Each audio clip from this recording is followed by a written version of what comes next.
Hello everyone, it is Jazz here, and today I just felt like doing another music related video, and since it has been requested that I go through all of my music collection, I'm going to do some more of that. Now I have already gone through my full digital music collection and my full vinyl music collection, so if you want to check those videos out, you can. I will leave the links in the description, but today I thought I would get a start on my CD collection. Now, it should be known that really me and my mom share our CD collection because a lot of her CDs have suddenly migrated into my collection, so it's just a massive share of CDs, and I haven't actually been able to find all my CDs from when I moved a year and some change ago, so I'm still looking for those, but I did find this case of CDs, so we'll just get a start on looking at some CDs in this case. I thought the best way to do this would be to pick 10 albums at random from the case and talk about them, and we'll just go 10 by 10 through my CD collection. So let's go on to the first 10 that I have picked to talk about in the CD case. I thought it only fair to start with the first album that I ever had in CD that was like my own CD collection, and it was the Clueless soundtrack from the movie Clueless.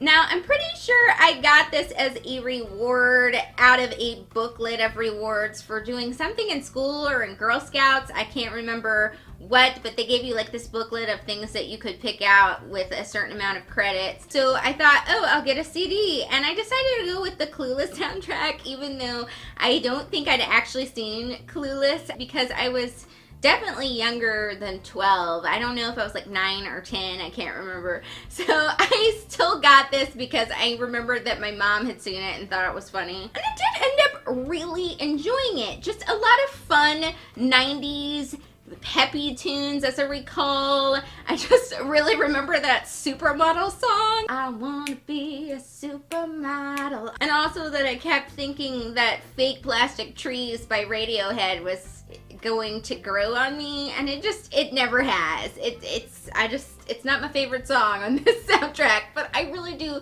like the rest of it. Remember the 90s. Next, I have Fields of Gold, the best of Sting from 1984 to 1994. Really cool collection. As we go through the CD collection, you'll notice that I have a lot of best of CDs because you're getting all the awesome songs by the artist. This has got not only the song Fields of Gold, but a lot of other great songs on here that I love. And I love Sting's songwriting and how he always does something cool and different with his instrumentation. So, awesome album. Then I have Back to Bedlam, which is James Blunt's first album, I believe. I'm pretty sure this was his first album, and I just really like this album so much. His songwriting is so beautiful, his instrumentation is so beautiful.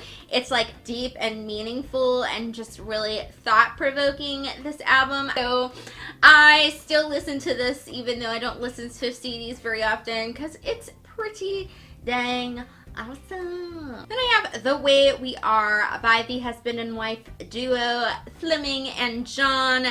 Flipping love this album, and I need to get back into listening to this because in my youth, I was like obsessed with this album. I love the arrangements and the musicianship of these two fabulous people, and I also love how quirky the lyrics are on this album. There's literally a song about how her father is yelling at her because he can't find the remote, and it's like still a really good song. Like, they made that work. I feel like I need to go and listen to this again right now because I'd forgotten how much I loved it. We have the soundtrack for the movie Center Stage. This is one of my favorite dance movies, and I used to be really even more obsessed with it than I probably am now, so I had to have the soundtrack to it. It's got a really good collections of songs, some like early Mandy Moore, some Red Hot Chili Peppers, some Jamiroquai, some Michael Jackson, so it's just a nice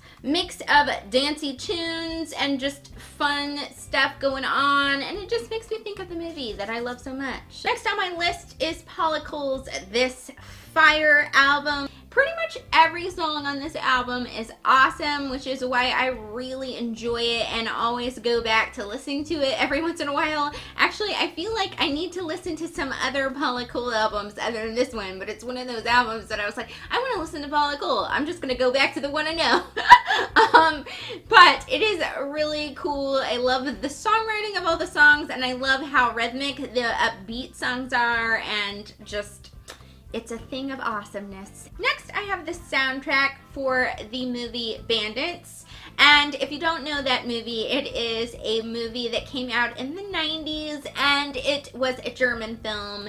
And it was about this group of girls that were in prison who formed a band, and then they escape from prison, and one of their CDs, or was it a tape, I can't remember, gets kind of leaked out into the world, and they become sort of famous for their music, but it's kind of like a double-edged sword because they are on the run from the law, so like insanity ensues basically. I really love the movie. It was definitely one of my favorite movies in my teen years for sure, and it still is one of my favorite movies, but I also really love the soundtrack, which is basically all the songs that are sung in the movie. It's kind of funny because sometimes I actually forget that the Bandits are not a real band, and I just go, I feel like listening to the Bandits today, but they're totally fictional. Some great tunes on here, and it just brings me joy. It's probably one of my favorite soundtracks. I have the original Broadway cast recording of the Gershwin musical Crazy for You. I got this because I was in a community theater production of this play, and so I needed to learn all the songs, so whenever I was in a play I would get the soundtrack and listen to it and practice some of the songs while I was in the car on the way to rehearsal or things like that. It's a super fun show to do, and it's a great album to listen to because it's got all the fun Gershwin songs, including Someone to Watch Over Me and I Got Rhythm. I still can remember the fast talking moment from Can't Be Bothered Now. Bad news go away, come round someday in March or May. Who cares about his shares who fall downstairs? Who cares, who cares, who cares, who cares? He can't be bothered, shan't be bothered, won't be bothered, can't be bothered now. Yes. Being a Folly girl is a hilarious experience because you get to talk like this. I have Annie Lennox's Diva album, which was definitely a favorite of mine in my childhood. I'm pretty sure I was the only 10, 11-year-old that was obsessed with this album. Maybe other 10, 11-year-olds were too, but I'm pretty sure I was just that oddball that loved Annie Lennox's Diva album so very much. At least I feel like I had pretty decent taste. The songwriting on it is brilliant. I still put songs from this album on playlists because I love every single one of them. And we have reached the 10th album for today, which is Snow Patrol's Eyes Open. Burned it onto this fabulous CD, and I must have been in my late teens because I did get really into calligraphy then, and I like calligraphy, this little stuff on here. It is the album that is really well known for featuring the song Chasing Cars, which was their probably most popular song. It's still a really popular song, which is super cool,